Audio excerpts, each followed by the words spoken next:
सुना भी है। हमने सिर्फ ये कहा है कि सिटीजनशिप अमेंडमेंट बिल को टाला है, खत्म नहीं किया गया है। और अमित शाह ने जो लखीमपुर में कहा है उसके विरोध हम लड़ेंगे। और ये आज ये सिटीजनशिप अमेंडमेंट बिल टला है लेकिन ख़त्म नहीं हुआ है। और जो फॉरेस्ट बिल जो पास हुआ है सुप्रीम कोर्ट में, जिसमें हमारे गवर्नमेंट के सेंटर ऑफ इंडिया के सीनियर काउंसिल भी नहीं आए, तो उसको भी मैंने क्लियरली मैसेज दिया है कि हम इसके ऊपर आंदोलन करेंगे।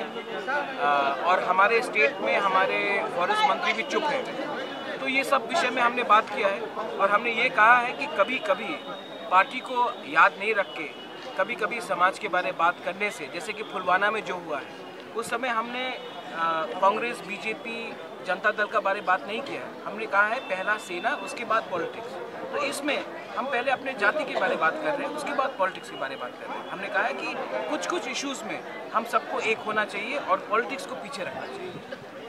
सर नेक्स्ट आपका जो मुद्दा क्या होगा? नेक्स्ट मुद्दा मेरा, देखिए मुद्दा चेंज नहीं होता है। अगर आप मुद्दा के ऊपर जाएंगे, अगर आप मुद्दे के ऊपर जाएंगे तो क्या होता है कि हम इलेक्शन देखकर मुद्दा करते हैं। ये इलेक्शन का विषय है ही नहीं, कोई भी जीते।